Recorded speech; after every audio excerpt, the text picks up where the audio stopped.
Okay, good day pong muli sa ating lahat at welcome back to my YouTube channel, Rico Tutorial Vlog. For today's video, maglalagay na nga po kami ng bitumen doon sa loop detector naming in-installed doon sa highway na kinatingan po namin ng concrete. So kung gusto po nyong makita at malaman kung anong klase po nung chemical na bitumen, so papakita ko po sa inyo sa video po na ito. Let's go! Nandun po sa labas. Ito po yung bitumen. So yan po yung chemical na ilalagay po namin doon sa kinating po namin na concrete, doon sa ilinagay nga po namin na loop detector sensor cable. So ito po yung bitumen na sinasabi ko. So pagka ano po siya, matigas, parang simento din po siyang kinakating. Ayan. Ano, medyo matigas siya. Tapos inilalagay po ito dun sa machine. So pakita ko rin po sa inyo yung machine na pinaglulutuan po niyan. Okay, ito po yung machine na pinaglulutuan po nung bitumen. So may mga butas-butas man po yan. Diyan po yan nilalagay. Yan, dalawa po yung kargahan po niya. Yan. At ginagamitan po ito ng gas cylinder. So ayan, kaya may gas cylinder po kaming dinala. Gas tank pala, gas tank. Sorry. Yan po yung sinasaksakan niya sa gilid nung pipe na papunta dun sa gas tank. Mamaya update ko po kayo pagka nagluluto na kami nitong bitumen po na ito. Parang asphalt din po siya. Parang asphalt din yan. So yun, napakita ko na po sa inyo yung bitumen at yung machine na paglalagyan po ng bitumen. Kaya ano pang hinihintay po natin, wag na po nating patagalin pa ang intro na to. Proceed na po tayo dun sa area para makapag-umpisa na po tayo. Let's go!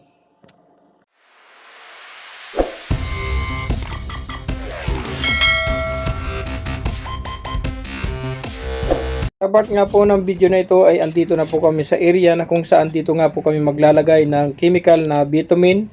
At ito po yung bitumen na aming ilalagay dyan sa mga ilinagay po namin na loop detector sensor. So yan po yung mga krinak na bitumen. At inihahanda lang po nitong kasamahan ko itong paglulutuan itong bitumen dahil parang mukhang may barado pa siya. So ayan, iniinit na yun ng kasamahan ko. Bali nasindihan na nga pala po yung burner po niyan para mainit po yung dating naka-stack dyan na laman po na bitumen. Dahil ang sabi po nitong kasamahan ko ay barado nga daw po yung pipe, baka hindi po namin magamit itong pag-drain po nitong bitumen dito sa mismong pinaglulutuan niya. So ayan, sinusundot-sundot nga po nitong kasamahan ko ng steel dahil barado nga daw po yung drain dito sa loob mismo ng pinaglulutuan nitong bitumen. Ayan, kung mapapansin nyo po, mayroon siyang guide po dyan sa baba. Yan po, dyan po tumutulo yung bitumen kapag lusaw na po siya. I-open lang po itong parang stick po na ito na nakatayo at lalabas na nga po yung lusaw na bitumen. Kaya lang ang problema ay barado nga daw po ang drain itong pinaglulutuan ng bitumen. Tingnan nyo po yung lagayan ng bitumen. So yan, niluluto yung bitumen. So yeah, open hina, alamin. Hina, this one. Yeah. Lusaw na po yung dating matigas. Ganyan po yung katigas. Oh. Ano? Ginagamitan po ng gas, ng shilin, gas tank. Yan po yung apoy niya dyan sa ilalim mo. Para matunaw. So pagka natunaw na po yan, mayroon namang guide siya. Diyan tutulo sa ano na yan, basta nakatapat po dyan sa line po na yan na kinating po ng cutting machine. So dyan, tatapat po nila yan dyan. At kapag pwede nang buksan yung gate valve nya, bubuksan lang yung gate valve na yun, yung parang cambio na yan, tutulo naman po yan dyan sa yung parang alulod nya.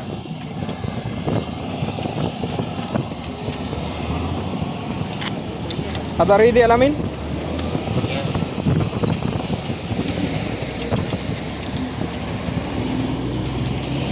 May gulong po yan. Yan, yung gulong nya steel. slowly ha. Very hot. Sobrang init po niyan. Pagka nadampi ang kanyang kumukulo na bitumen siguradong lusaw ang balat. Yun po yung daanan yung sinusunod yung kasama ko.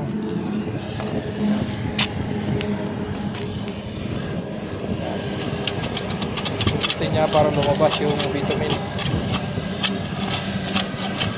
Minsan kasi nagbabara din po dun sa loob.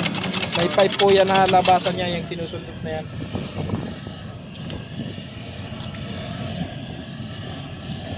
Maybe close the inside alamin? Ada awal ada kita di gitar kalau ada rakam di dapat. Now slowly out the bitumen.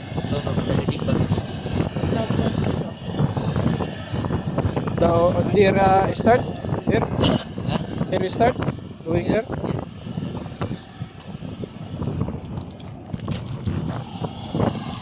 So yan po yung machine na linalagyan po ng bitumen para nga po malusaw yung bitumen po na yan, yung parang blocks na kulay itim po na yan.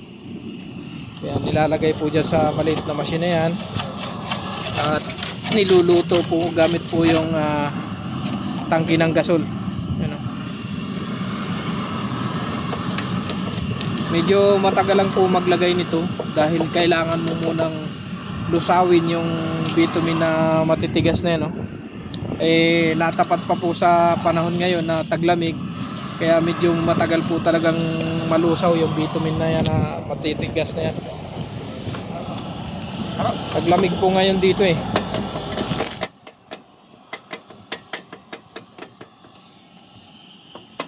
pong sinusundot ng kasama ko na yun sa gitna, may butas po yan dyan. So siguro hindi pa po masyadong lusaw yung nasa ilalim, kaya nagbabara. So ang amoy po ng bitumen parang amoy din ng guma. Yung guma na nalulusaw. Yan, sa mga hindi pa po nakakalam ng bitumen, so ito po yung bitumen. Ito pong matitigas nga po na to na tinipak ng mga kasama ko. Sininsil nila kanina doon sa drum na yun, na kulay black. Sobrang tigas nito. Natapat pa nga po na taglamig kaya medyo matagal magluto.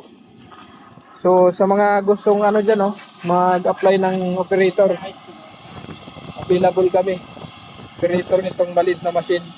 Joke lang po.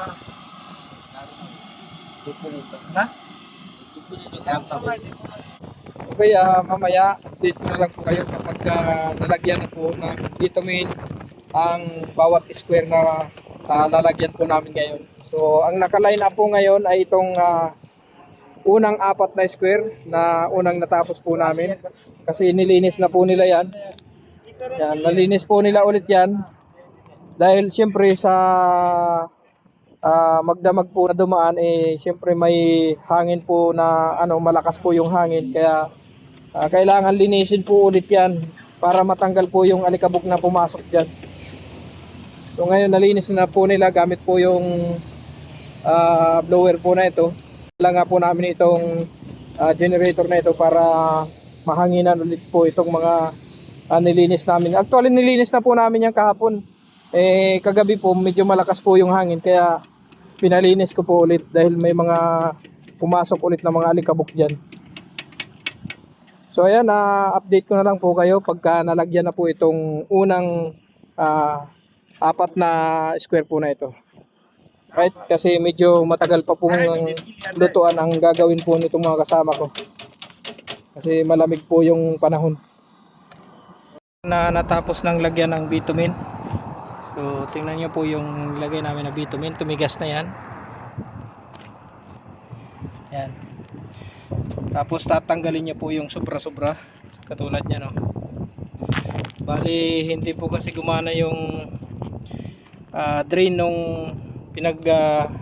lulutuan ng bitumen. So yun, ngayon ang ginawa ng mga kasama ko, minamanual po nila gamit itong improvised na lagayan. Hindi gumana yung, siguro barado tong butas nito. yung pipe niya dyan. Kaya ang ginawa ng mga kasama ko para malagyan lang ng bitumen ginamit nila yung parang tabo-tabo lang. Yan mga nalagyan yan, kulang pa yan. Kulang pa. Kailangan masasarahan po ng mabuti yung katulad po nito. Yan. Yung mga sobra-sobra, tatanggalin lang po ng gamit po itong spatula na to. Madali lang naman po yan tanggalin. So, kailangan makumpleto lang muna yung area na yan. Oh. So ito medyo kulang pa to. Yan.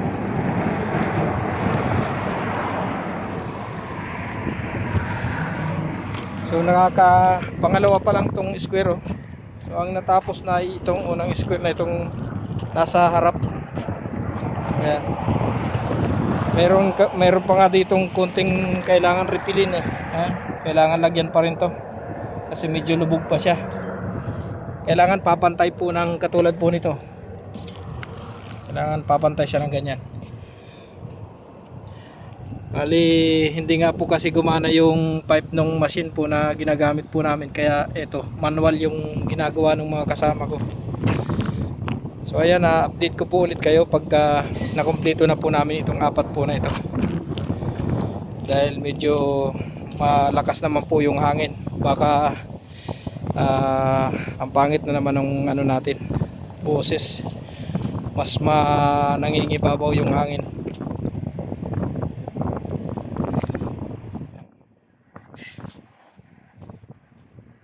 Okay, update ko lang po muli kayo dito sa ginagawa po naming paglagay ng bitumen dito sa linagyan po namin ng loop detector cable na mga square.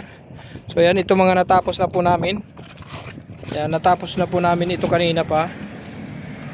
At tinanggal na rin nung kasamahan ko yung mga sobra-sobra. So ayun siya sa dulo.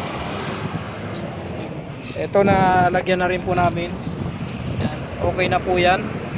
Close na siya at medyo konting repair lang ito kung ganitong may konting siwang pa. So ayan, yung mga sobra-sobra tatanggalin lang po gamit yung spatula katulad po nitong ginagawa nitong kasamahan ko na yan. So ganyan lang po yung pagtanggal niyan. Napakasimple lang na tanggalin. Yung paglalagay lang po yung medyo critical dahil kailangang dahan-dahan sa paglagay.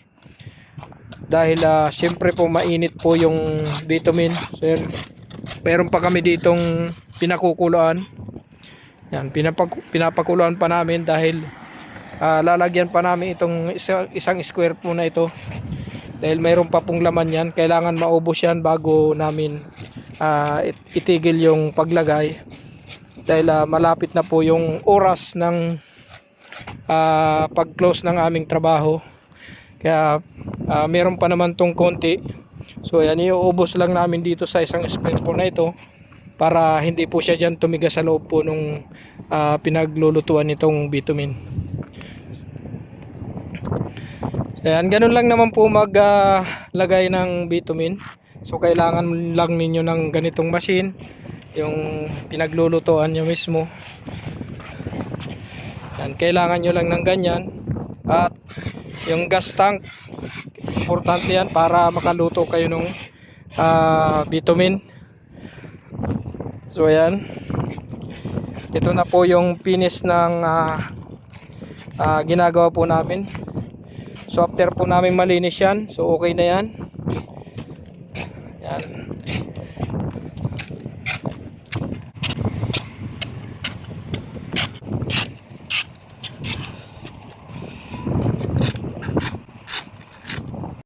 Ayan, sa lahat po ng umabot po sa part ng video po na ito at sa lahat ng nanood ng video po namin na ito about nga po sa paglagay po namin ng chemical na bitumen doon sa roads na aming linalagyan po ng loop detector cable, ay buong puso naman po kami nagpapasalamat sa inyo, lalong lalo na po doon sa nakapalo at nakasubscribe po sa aming YouTube channel. Thank you very much po sa inyong lahat.